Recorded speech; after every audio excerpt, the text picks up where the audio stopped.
this guy's garage. Like and subscribe. Oral questions. Questions orales. The Honourable Leader of the The Honourable Leader of the Opposition. 9 years ago, the Prime Minister promised he could spend uncontrollably and there'd be a rich guy on a hill somewhere who would pay the bill. The middle class wouldn't have to pay. Well, what is the result? According to him, the total net worth of the richest Canadians has doubled since he took office. Meanwhile, 9 in 10 middle-class Canadians are paying more tax. Housing costs have doubled, so 76% of middle-class youth believe they'll never afford a home. 2 million people line up at a food bank because they can't afford to eat on a middle-class salary. Given that he already broke this exact same promise over 9 years, why should we believe him this time? The Right Honourable Prime Minister.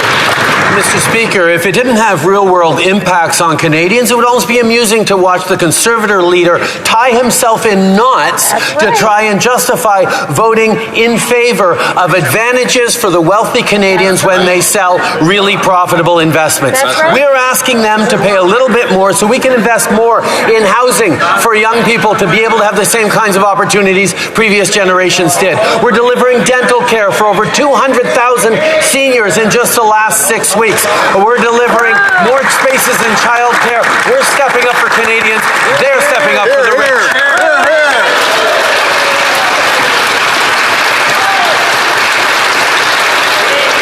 The Honourable Leader of the Opposition. Real-world impacts. That's what we have today after 9 years of this Prime Minister promising to tax, borrow, and spend us into fairness. But according to the StatsCan data he put out himself since he became Prime Minister, the net worth of the wealthiest Canadians has doubled. Why? Because the taxes he puts always land on the middle class.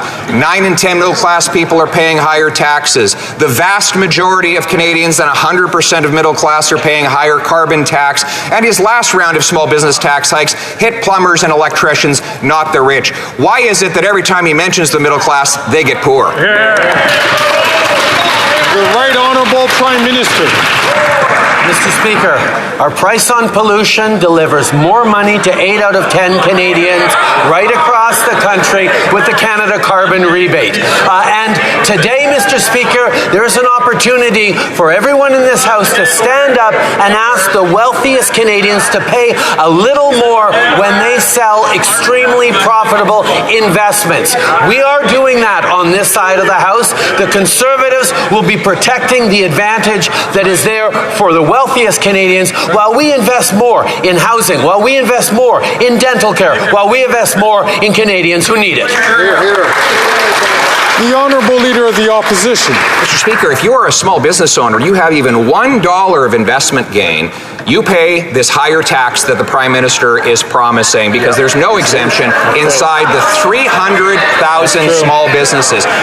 And it's incredible that during a housing shortage, he wants to tax home builders. During a healthcare shortage, he wants to tax away our doctors. During a food price crisis, he wants to tax our farmers. And while our economy is shrinking more than any other economy in the G7, he wants to tax our small business job creators. Mr. Speaker, isn't this the definition of insanity? The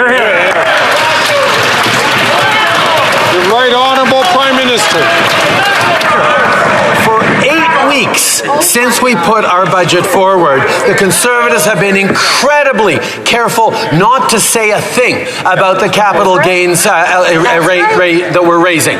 They didn't want to talk about it for 2 full months, and today, when they are choosing to vote with the wealthiest Canadians and against young Canadians who need more housing, young Canadians who need a better break, seniors who need dental care, they're all trying to spin it in 9 different ways. The reality is they have an opportunity to vote with middle-class Canadians, and they're choosing to vote against them.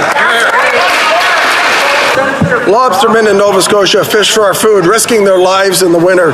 Waves crashing over them, fishing in blizzards and high seas. They risk their lives for 40 years so they can save a little to retire on the sale of their boat and their license. The NDP Liberal latest tax grab on fishermen is to increase massively the tax on the sale of their license, boat, and gear even after the fishing exemption. So why do the NDP Liberals think that robbing fishermen of a dignified and honest retirement is fair? Yes. The Honourable Deputy Prime Minister and Minister of Finance. Mr. Speaker, today is an important day for Canadians because today, after taking 8 weeks of truly undignified dithering and deflecting, the Conservatives have finally shown their true colors. And now we know what they really stand for. They had a chance to stand with the plumbers, with the welders, with the nurses, with the teachers. But they've decided that multimillionaires should pay lower taxes than working Canadians. That's just... The Honourable Member from South Shore, St. Margaret's. The only thing this Liberal minister is doing is bringing in retirement-killing taxes on fishermen.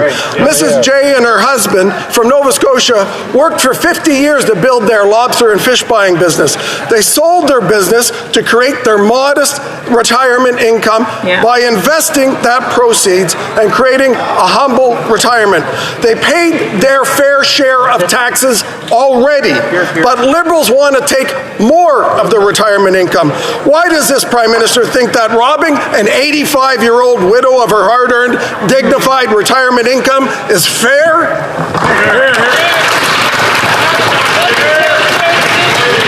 The Honourable Deputy Prime Minister and Minister of Finance. Speaker, we have already today, at last, established that the Conservatives are against fairness, that they are against a nurse or a welder paying tax at a fair rate. They want a nurse or welder to pay more tax than a multimillionaire. What else the Conservatives are saying? They're saying they're going to cut. They're going to cut the dental care that is providing care for people in Atlantic Canada. They're going to cut the early learning and child care. They're going to cut pharmacare.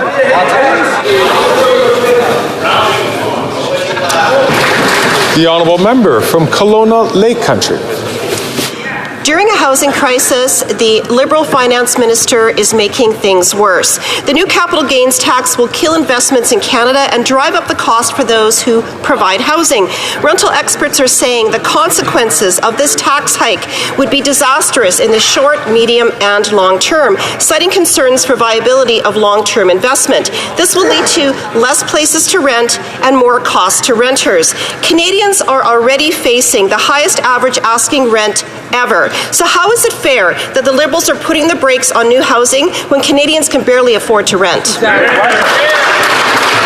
Honourable Deputy Prime Minister and Minister of Finance. Mr. Speaker, let's remember that this member is from a party whose leader got 7 affordable units built when he was in charge of housing. Let's remember that their housing plan would actually put more tax on home builders.